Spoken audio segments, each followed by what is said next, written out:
What is going on, everybody, and welcome back into ByerlyStudios.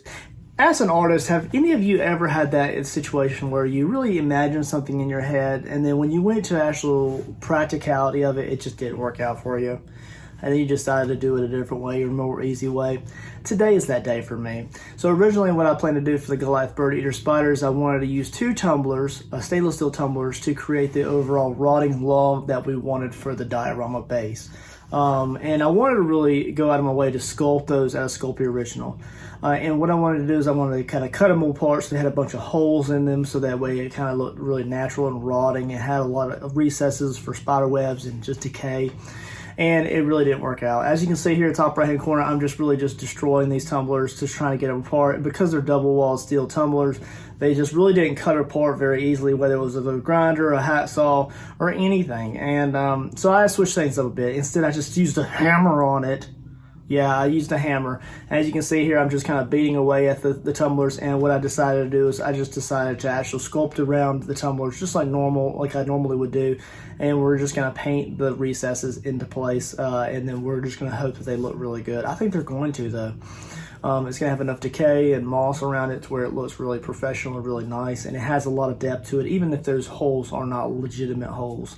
Of course, it is going to have the main mouth of the 30-ounce tumbler visible, so you could put your hand in there if you wanted to, but that's kind of an evolving thing. So what we're going to do is I've got the actual two tumblers assembled. They're pretty finely packed together. I'm not worried about them pulling apart, and what we're going to do is we're going to begin the sculpting process. But before we do that, let's go ahead and step out into the woods of my local property here, and let's find a log that kind of meets our criteria of what our general look, what I would like for it to look like. It doesn't have to look exactly like it, but I just want it to have some of the characteristics of just a natural log when we apply it to the actual base itself. So let's step out there and look for a log that we like. All right, everybody, so I'm walking around the woods around my property, and I'm looking for just a rotted log that I can reference my texture for the log that we're sculpting on. I'm looking for something very specific. I want to have something that has a little bit of a bark texture left behind. I'm not looking for any particular type of tree or a type of bark. I just want something that's nice and rotted, that perfect mixture between rot and intact wood. So I'm just looking around to try to see if I can find anything that I like. And then if I find something that I like here, while I'm walking around outside here, we'll go ahead and sculpt the log, the stainless steel logs. We'll kind of get the Airdry clay built up around it. And then if I like that overall texture, then I'll come back out to that same log, and we'll use some of that organic texture and medium for the log that we're going to be creating. So later on in the series, we'll be coming back out here, and we'll bring some gallon bags, and we'll go ahead and fill up those with some organic matter from rotting logs, dirt, debris, and leaves and things. And we'll use those in the project moving forward before we actually begin to sculpt the actual spider. So when we look around, we find something we like, and then I'll tell you kind of why I like what I'm seeing. All right, guys, so I think I kind of found something that I like here. I like this log right here. It doesn't matter what type of wood. Don't let any kind of type of wood that you're looking for hold you back in what you want to do. So as you can see, it has a nice distinct bark pattern. I can't remember if this is a hickory or not. Don't slay me in the comments, guys. I can't remember. I'll look it up before I start sculpting it. But this is the overall texture I want. You can kind of see it's decayed on this side, so maybe that could be like the back side of the log there. Then we'll have some nice textured clay on the front part right here, and then we can do some like moss texture right here, something like that. You can even see there's moss growing up the side of that tree right there.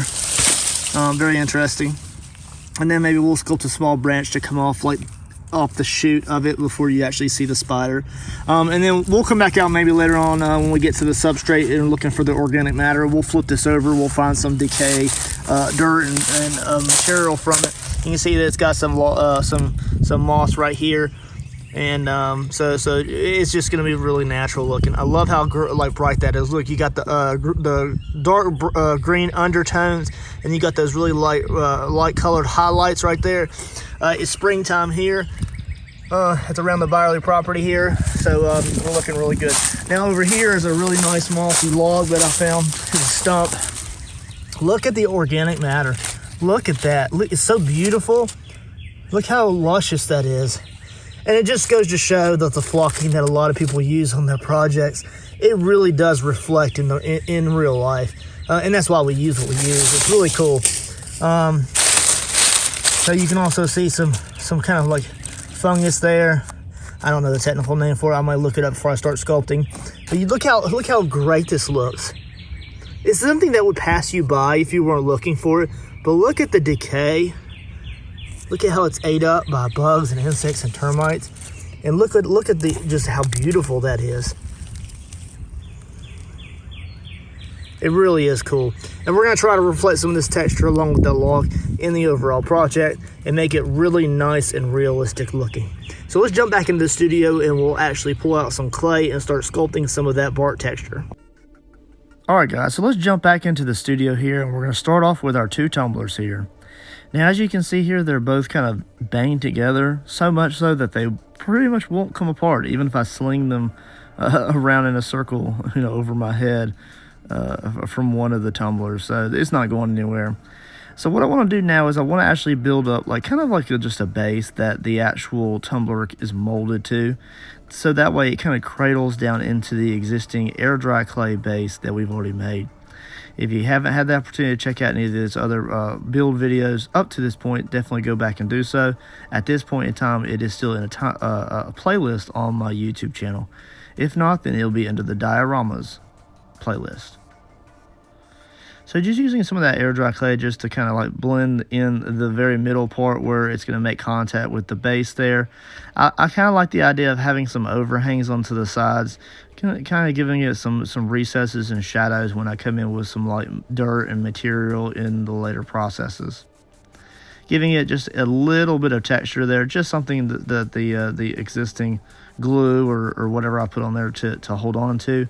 And then we're going to begin layering on some clay. Now this is quite a bit of clay, and I am using my lasagna press for this, and I'm just going around those existing little marked out holes where I want those to be. And it's just a process of just kind of layering it a little bit at a time, working my way across the top. I really didn't put a whole lot of clay on the very, very bottom of the tumblers just because I'm going to cake in dirt and stuff like that. So I just really didn't think that there was any need for that. So I'm mainly focusing on the sides and the top. And I'm just kind of layering out long sheets of clay and then just going all the way around. I'm leaving a little bit of overhang on the rim of the 30-ounce curve cup there, but I'll probably cut that off here in a few moments, and I'm going to redo that later on with some armature wires for strength. Continuing my way around some of those recessed holes, making sure to build up the material there just a little bit more than normal. Now in total, I probably used about 2 pounds of Sculpey original for this. When me and Yvonne were talking about what she wanted out of this project, she said that she was learning how to sculpt and she wanted to see a bunch of different techniques and fun things. So I wanted to incorporate as many types of clay into this build as possible. So we've already used Airdry clay to build up the base. We also are using a Sculpey original now, which will be oven baked. And then lastly, we're going to use monster clay to create the actual spider itself before we probably do a silicone mold, so that way we can reproduce it in the future for other projects, whether it be this project or maybe a different type. I may make a tumbler later on down the road, a 3D tumbler where it's a rotted log with the spider coming out of the top of it or something fun. So we'll see how that turns out. I want to make sure that I can make molds and reproduce it, so I'll have to sculpt it over and over and over again, especially when it comes to the spider. That's gonna be very detailed. I'm gonna put as much realism in it as possible, and I just know that if I were to reproduce it and sell it later on down the road, then reproducing the same detailed spider over and over and over again, it becomes kind of cumbersome. So we're gonna try to avoid that if we can. So this is what we have so far. We have the nice base built out. I'm already starting to remove some clay here and there and add striations and kind of variations in the texture of the bark, as it were. Not really the bark, but more so just the underlying wood behind the bark, right? It's where the bugs would be eating up the wood, and it would have a lot of texture, a lot of striations in it. And then at the same time, when you go out to work with a rotting log like that, it would be very moist. It would be smooth in some places, very bug ridden in other areas, and I want to incorporate that as much as possible. So as this evolves, I'm also kind of adapting to it as well, changing up how I want to make it.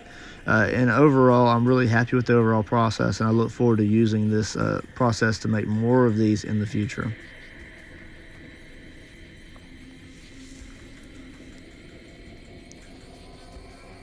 So what we're doing here is we're just building up the kind of meat and material around those armature wires that I just slid underneath the existing clay around the rim of the cup. And I'll come back later on also and build up a little bit more material here until I'm really satisfied. It's one of the last stages, just because during the sculpting process, if it were to bang or knock into something on my workstation here, any kind of weak points along that part where it's jagged and sticking out away from the actual main build would be weak and subject to breakage, and we're just going to avoid that until the final stage is right before we slide it into the oven to be baked.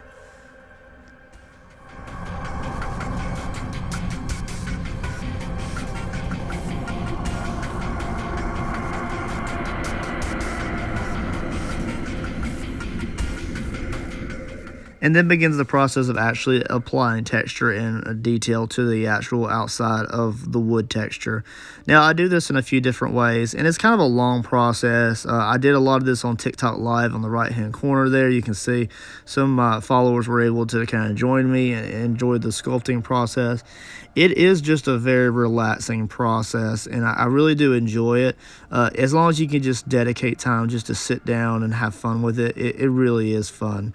If you make it a chore, it is a chore. I guess it's kind of like those things, if you enjoy what you do for work, it's not really work, it's actually enjoyable.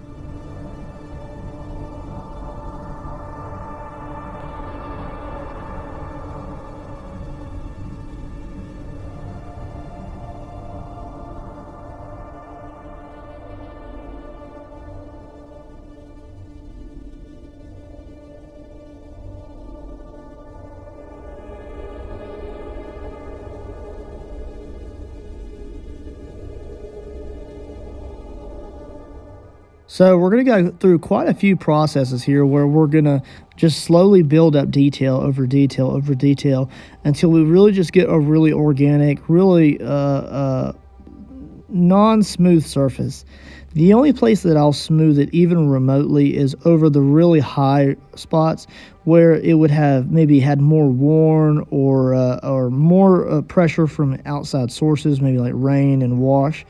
And then everything else is going to have a really woody, really high grain texture, a lot of striations. And then as we build up more texture here in a few minutes, it's just, building from more coarse striations to eventually just the wire tool where we're just adding little micro scratches and then just kind of smoothing those over. And then some places I'll even just do a really rough scratch and leave a lot of that material there, just pack it down gently, and it gives a really nice kind of bark texture, or maybe even just like a torn wood effect. So as you can see here, the material that we're taking off is really starting to build up on the actual Airdry clay base. And you can just see how much clay we added that we really never even needed. But because we're negative removing the clay and sculpting it a little bit at a time, it just creates a lot of excess. And I'll ball all this up and put it in a plastic bag and try to reuse it on another project. And as long as I don't let it, stay out and get dust all in it, or let it mix with any kind of dust from that air dry clay, then it will remain workable and I can use it for future projects, or even reintroduce it into this later on in the processes. We're working on the base of the cup now, the first tumbler there. It was a 30-ounce skinny that we added that to, and what we're doing is I'm just creating just a generic end of a log here. And I just want it to look very much like a log. If it has to look a little bit like it came from a plastic produced terrarium company or something, that's okay with me, as long as it's understandably like that's a log, or that's a broken piece of wood. Then I'm cool with that. I just don't want it to look out of place to where like you can't even tell that it's a broken piece of wood on the end. And if I had left it super jagged or super smooth, then it would not have those characteristics that would bring out the thought immediately when you saw it. That is a log or a fallen down tree. And that's what I'm looking for when I try to sculpt the rings and kind of the jagged edges of the bark where it comes into the splintered wood. All right, you guys, so it's a different day here, and I just wanted to bring you back into the studio now. And what we have here is I have the actual log pretty much finished here. So this is what we have so far. The bottom is unfinished because it's just going to have a bunch of dirt and decay on it. The end is really nice and sculpted out there. And we have a lot of texture going up and down the tumbler. Very nice. Now we're going to add a little bit more detail to the end of it here, and right before I bake it, I'm going to add a bunch of material and stuff inside of it. But as you can see here, it fits perfectly down into the base here, and I think it turned out really great overall. What do you think, guys? I think it looks really good.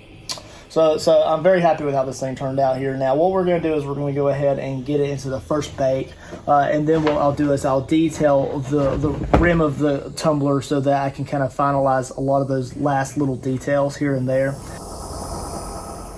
Back to your regular scheduled broadcasting here. Now, at this point now, I'm really starting to introduce more of the wire tool here. I'm really starting to take away and add in particular areas where I feel like it needs more detail. And this is just a long process. So truly just sit back and enjoy the process as I slowly sculpt this, adding more and more striations, adding more and more woody texture by scuffing up and then repacking the existing surface over and over and over again.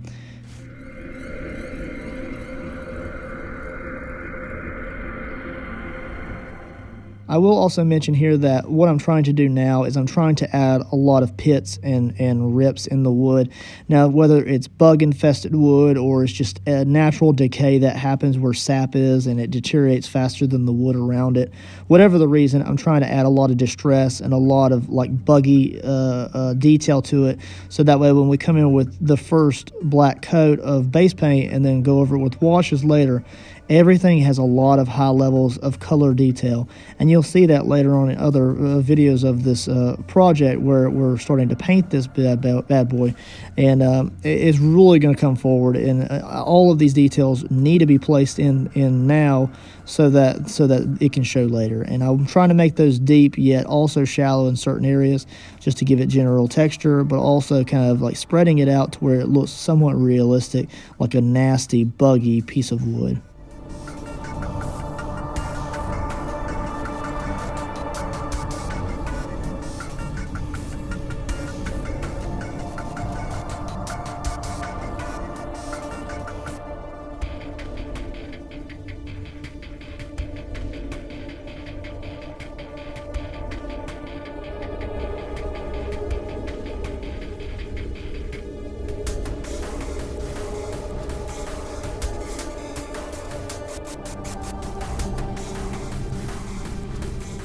All right, so one of the last parts of this process is beginning to apply the clay to the interior of the 30-ounce rim. So it has a wider rim or lip than it does at the base, so there's a lot of a taper there. And I want it to look like it's a very jagged, ripped-up log at the top, so I decided to add quite a bit more clay around the bottom and around the left-hand side there. And I'm also going to add a few little holes in it. Now, these, of course, are a little bit weaker than I would like to see if I had added armature wire, but once it's all baked up, it looks pretty good.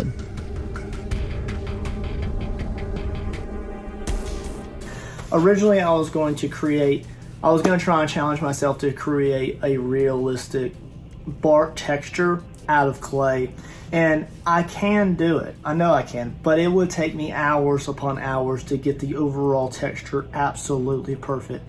If I were to put the clay just on a plywood backer board here, vertical, and I really took my time to sculpt it out, then I could do that.